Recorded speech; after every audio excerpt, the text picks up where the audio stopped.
Okay, hello and welcome to you all. Thanks for coming and sharing part of your day with me. My name is Dave Bruno. I'm your webinar host and facilitator for today's webinar. Let me clear up a little something that some of you may be wondering about. And that is, you might be wondering what the pitch is for today or what will it be? In other words, what will you be asked to buy? And the short and clear answer is there's nothing for you to buy.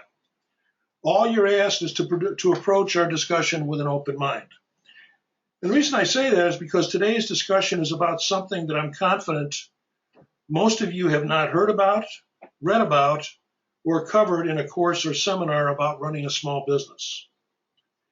With that little appetizer, let's get right into our main course, the one thing that is 100% guaranteed to kill a small business, and most importantly, what to do about it. We'll take our cue today from the story we've all heard a million times in various forms, and that's the story of the dog chasing the car. You know the story. The dog chases the car, the dog catches the car, and then the dog says to himself, well, what happens now? What do I do with it? We can all relate to this story because it's a metaphor of a pretty common and almost universal human activity, which is basically pursuing something relentlessly and with all our passion that we deeply desire. But every once in a while, the dog catches the car. We get what we're chasing. What happens then? For our discussion today, the dog is us. The car is symbolic of what we want most for our businesses. The question is, what happens when we get what we want most? This is what we'll be talking about today. We have three goals for you in today's webinar. The first is to give you a realistic view of small business evolution, to illuminate that and define that for you. Secondly, to give you an alternate and I believe more realistically grounded perspective of how business evolution links directly to the thing you want most for your business. And third, to give you a business evolution journey map you can use as a management development guide in your business.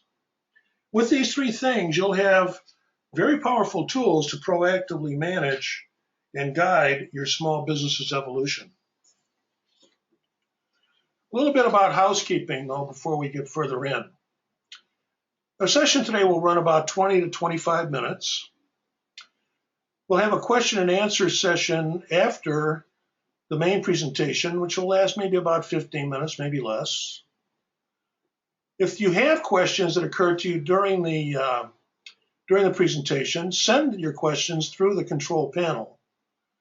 I'll answer them after the presentation. And finally, you'll receive instructions on downloading this slide deck and the session recording within 48 hours after the session ends. Our theme today will be basically be careful what you wish for, because you just might get it. This is the dilemma of the dog when it catches the car. What now?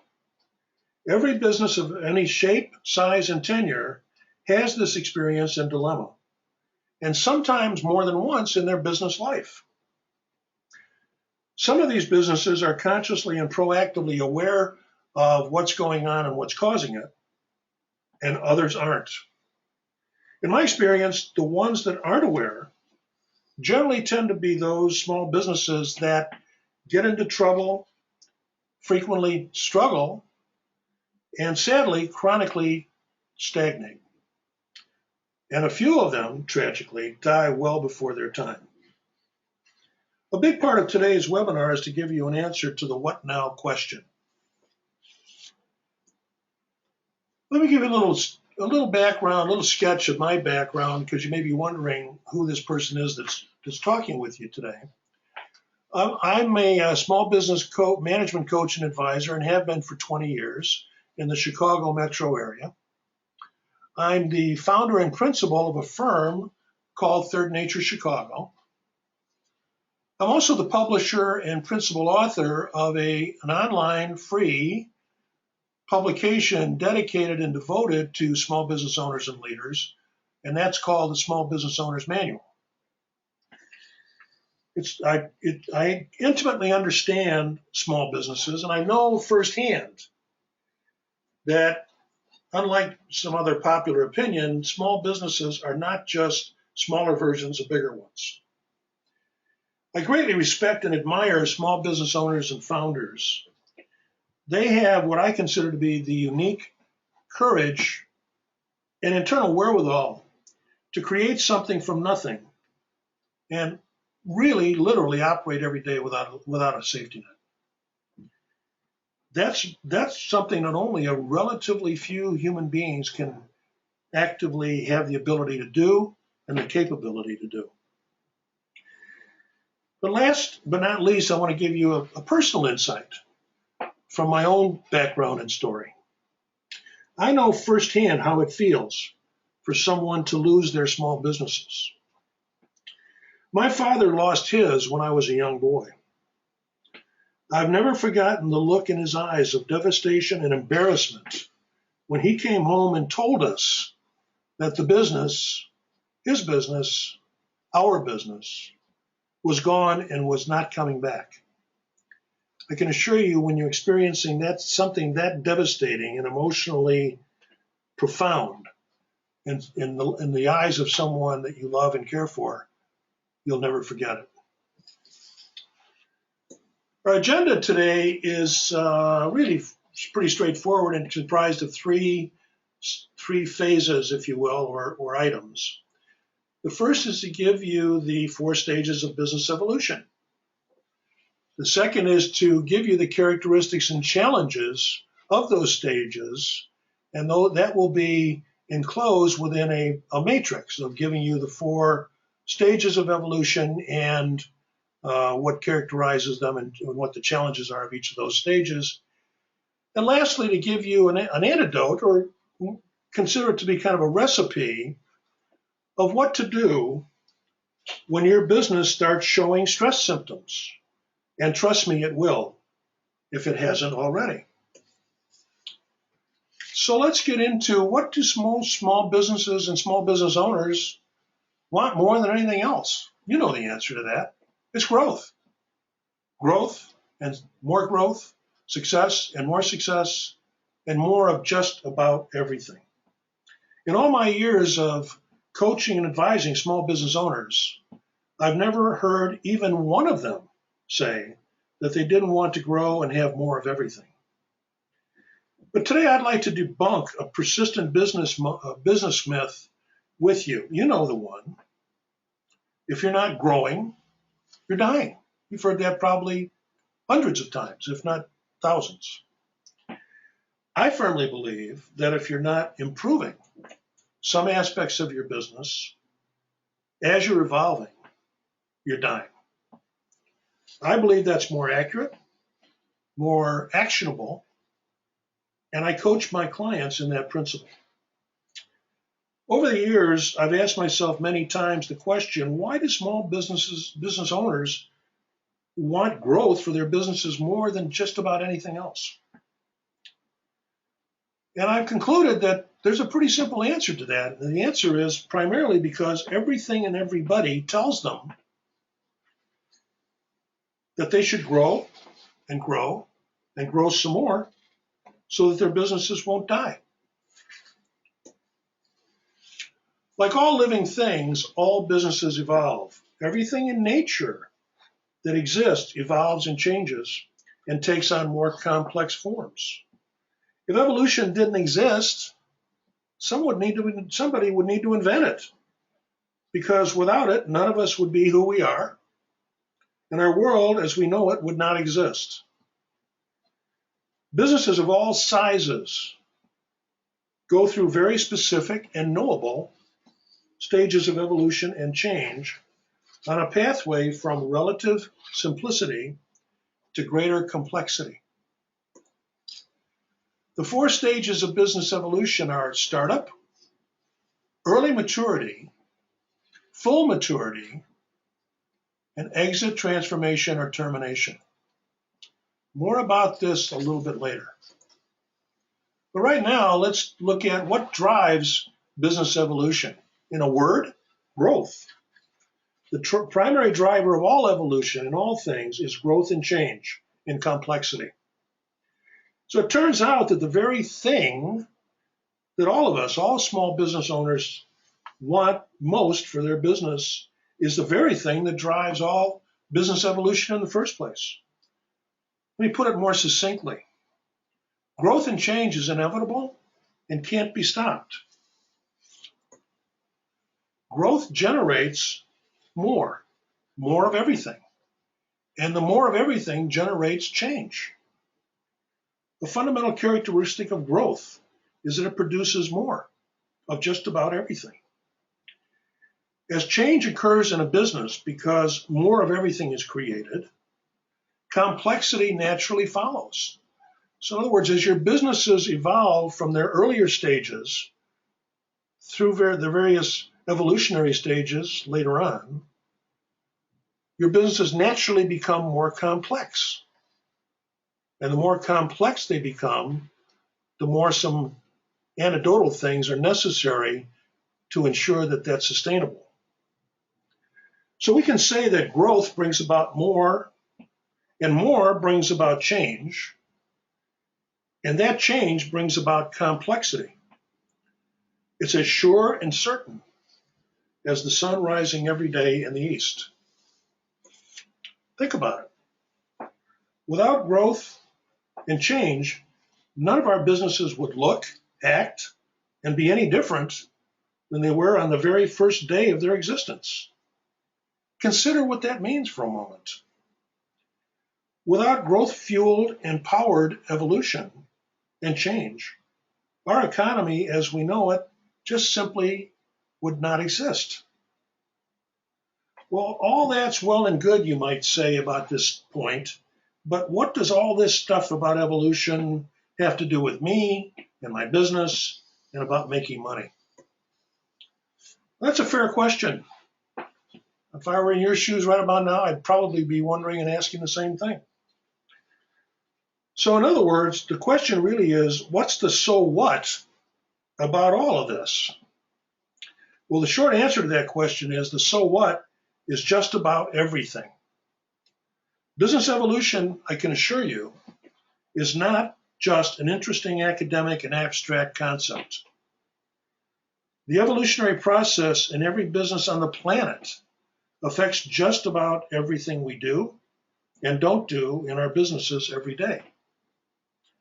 The problem is we don't know it's happening because it's hidden by the day-to-day demands we all face in running our businesses, serving our customers, and dealing with all of the uncountable and myriad problems that always come up in any small business. So the so what is that business stagnation, decline, and possible death lies within the very thing we want and work so hard for, growth. A tremendous amount of research has occurred over many years by various academic and governmental institutions about the exact causes of most business failures. The primary causes are listed here for you. The last two, however, are the most interesting to me because they're the direct result of growth in a business without any changes in how those businesses are actually run and managed. Growth without change in how we manage our business means that we assume that growth comes without cost of any kind. I can assure you that growth always has costs. Sometimes those costs are financial in terms. Sometimes they're human terms. Almost always they're operational costs.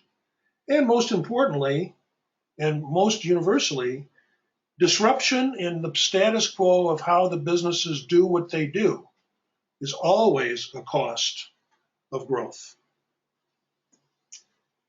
Here's the matrix that I was referencing for you earlier about small business evolution stages, and it's a view from what I call about a 10,000 foot up elevation. So it's not intended to give you a ground level granular view of the various stages and what's going on in them. but it gives you enough to give you a pretty good roadmap and management guide to understanding what your businesses are going through as they go through these various stages. So for our purposes today, let's look at just one of the stages. Let's say early maturity, the second stage in the far left-hand column, vertical column, which you'll see in that column the four stages of startup, early maturity, full maturity, and transformation or termination. And let's take a look at the second stage, early maturity, and just see how this matrix works. The primary characteristics of a business in early maturity is that the business has arrived at the place where it's self-sustaining on a cash basis. It's operating pretty much in an arm's length market, meaning that it's not reliant anymore on the friends, family, and personal contacts that were kind of prevalent in the startup stages to do business. The owners of the business are still pretty much underpaid, and in many cases still only sporadically paid. All the decisions in the business are still made by the owners. All the roads in the business lead to the owners for decisions and for direction. The business it's an early maturity stage business almost always has an underdeveloped financial management system, process, and practices, and an equally underdeveloped business goal setting management process. The essential objectives of an early maturity stage small business is to refine, hone, and improve the business model that was discovered in the startup stage, to increase owner compensation to a higher level and more consistent level, to improve gross and operating margins, to generate consistently positive cash flow, and to generally professionalize the business management systems within the business. The challenges of an early maturity small business is that we arrive at early maturity with little or no real management systems. There's still a tendency amongst the owners and founders of the business to cast what I call too wide a net in their sales model, meaning that they're trying to be all things to all people still, which was more common in the startup stage. They have relatively little performance management systems and processes, and they have many more moving parts to manage. And their prices for their products and services are still probably way too low, because low prices for both products and services are very common in early stage businesses. So the developmental needs of a early maturity business is to upgrade and professionalize their financial management systems, professionalize their sales model and processes, to install performance management systems and processes, upgrade the business goal setting and management processes, and gradually increase their prices for their products and services to a more market level and a more profitable and sustainable level. So basically, that's a look at the matrix in using one of the stages to talk about how we can use the matrix to help us understand where our businesses are, and understanding what our objectives are, and what our challenges probably are or will be, and what the developmental needs of our businesses are in that stage. You can examine the matrix in more detail later on when you get this slide deck after the webinar. But before we leave the matrix, there's one thing I'd like to draw your attention to. There's a reference to a person by the name of Steve Blank at the bottom left of the matrix. That's not intended or meant to be a teaser. You'll hear more about him and more about Steve in a couple of minutes. But now let's highlight some things from the matrix. First of all, I'd like to give you the awareness that elapsed time is not an evolutionary driver. In other words, time by itself, the passage of time by itself, is not a driver of evolution, either of businesses or anything else.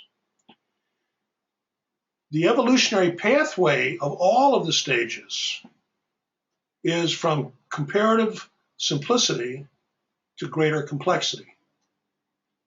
And as change occurs in each of those four stages, the management systems and the processes of the business must change and must get better. the business focus morphs from entrepreneurship to enterprise management. And there's danger, great danger, to the business when the management processes of the business don't change as the business grows and changes. Disruption, which is a all the time characteristic, it's a universal consequence of each transition from one stage to the next. Disruption must be embraced and nurtured, not avoided. Disruption is the first and best clue that tells us where and how our business must change and get better in order to align with the growth that it is experiencing. The highest risk and most dangerous time in a small business's evolution is the time in the transition from startup to early maturity. Why might that be, you might ask? Well, when an organization exits its startup stage and successfully emerges from its startup stage, there's a natural tendency on the part of the owners and founders of the business to kind of breathe a sigh of relief and kind of think to themselves, or maybe to each other, we've made it. We're now a real business. All the while being unaware that evolution is actively occurring, even as they congratulate each other, and as they should, about being successfully emerging from startup to early maturity. There's a natural tendency on their part to manage the now early maturity business on a day-to-day basis pretty much as they did when the business was in the startup stage. That's okay for a while, but eventually the owners must understand that their business has now traveled to another phase and place and must change how and what it does accordingly. I mentioned a few minutes ago Steve Blank, a fellow by the name of Steve Blank. If you don't know Steve, I'm going to encourage you to get to know who he is and what he does, and the fact that he's an acknowledged and well-known leading thinker in the art and science of effective startup business organizations.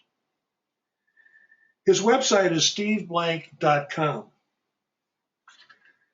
Again, if you're not familiar with Steve's work and thinking, I really encourage you to become more familiar and visit his website. He said in one of his very well-known books, The 4 Steps to Epiphany, he stated in the book this quote. I happen to think that this is one of the most brilliant observations anybody's ever made about the startup stage of a business. And Steve said, quote, startups are temporary organizations. Notice the phrase temporary organizations, on a mission to find a scalable business model. Once that business model is found, a quote, real, unquote, company is born to execute on it. So in other words, what Steve is saying is that startups, even though they look and act and sound and operate from the outside looking in as businesses, as regular businesses, they're in reality temporary organizations on a quest, on a mission to find a scalable business model that can be repeated and repeated profitably and with high levels of customer satisfaction. And they're saying that once that business model is found, then and only then is a real company born to continue to execute on it and refine and hone it. So go to Steve's website, spend some time learning about Steve and his work with startup organizations. And that's particularly true if your business is in the startup stage or has recently emerged from the startup stage of its development and evolution. So growth isn't just about getting bigger and getting more. Remember our formula, growth equals more and more equals change. To their detriment, many small business owners transitioning from startup to early maturity don't focus enough management attention on the change part of that equation. And I'm guessing that right about now you're asking yourself, Well, how the heck, Dave, can you know whether your business has transitioned from one stage to another? Again, a great question. And the answer to that question is we know that we've emerged from, or we are emerging and transitioning from one stage to the next because of the stress and disruption that's occurring within our businesses. Stress and disruption is the very best way to know you're in a transition between stages. Listed for you here are about 8 stress symptoms, what I call stressors, that a lot of businesses experience at various stages of their evolution and growth and transition. Cash flow is often squeezed. Vendors and partners aren't being paid on time. They're being used as basically non-interest bearing loans. More revenue is being produced and yet less cash is being generated. Projects aren't completed on time with high quality results, and product and service quality is declining and is often sporadic. The rivets and seams of the business basically are being pushed and stressed harder and harder. I encourage you to embrace those stressors and pay close attention to them. They will tell you exactly where you need to build, install, improve, and expand your management systems and practices to effectively handle current growth.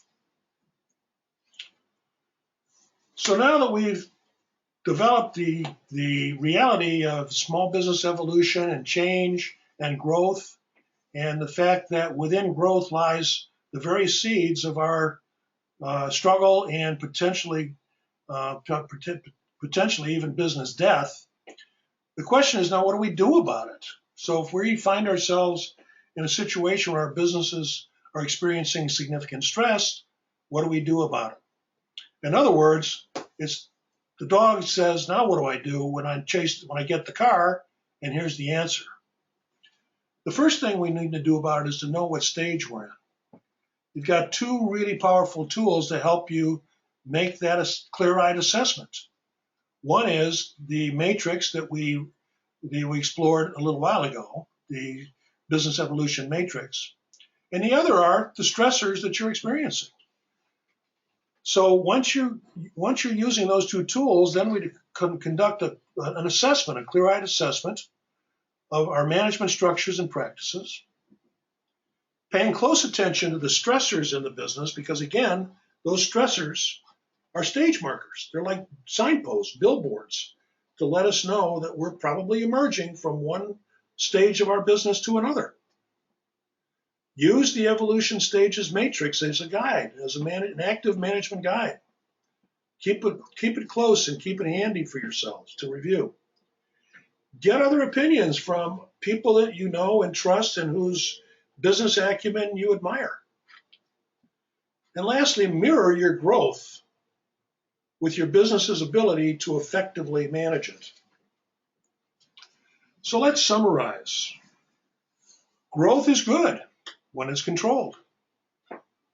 Growth is highly dangerous and potentially fatally dangerous when it's uncontrolled and allowed to disrupt the business's ability to absorb and manage it. When you catch what you're chasing, control it, use it, and adjust your business's management capacities to mirror it. And keep growing and keep thriving. Thanks for sharing your time with me today. I really appreciate you sharing part of your day with me. I'd also love to hear from you with any questions you might have that occur to you after this webinar. Any questions you might have, or comments you might like to make, or critiques you might like to offer of anything you've seen or heard or experienced in this webinar. I can be reached at dave@smallbizownersmanual.com. Notice that that's small biz with a B-I-Z. I'd also invite you to visit our smallbusinessowners.manual.com website and to see that publication that's dedicated to small business owners and leaders. So once again, thanks for sharing your time with me today. So now I'd like to take a question that that one of you have sent in, and this one is from a fellow by the name of Brandon from Austin, Texas. And Brandon asked the question, what's the one thing that small business owners can do or should do to grow their businesses? And I would say that question actually has a two-level answer to it. The first level is to know what stage you're in, because the stage you're in, the evolutionary stage that you're in, will tell you pretty much those things that you need to do to continue to not only grow your business, but grow your business in a profitable and controlled way. So that's the first level. The second level to that question is be very, very clear about how you define the growth that you're pursuing at a moment in time in your business. Don't fall prey to the generally recognized idea, which is a false idea, that growth really is nothing more than about revenue, top line revenue growth. That is absolutely not true. Revenue growth is one form of growth, for sure, but it's not the only one. Examples of other types of growth can be cash flow growth, gross profit margin growth, operating margin growth, net profit margin growth, customer acquisition growth of a particular kind of market niche customer could very easily become a very key growth objective for you. So I'm encouraging you to, when you're talking about growth, be very clear and very specific about the kind of growth that you want to generate. So that's the only question that we have today as a result of this at the end of this webinar.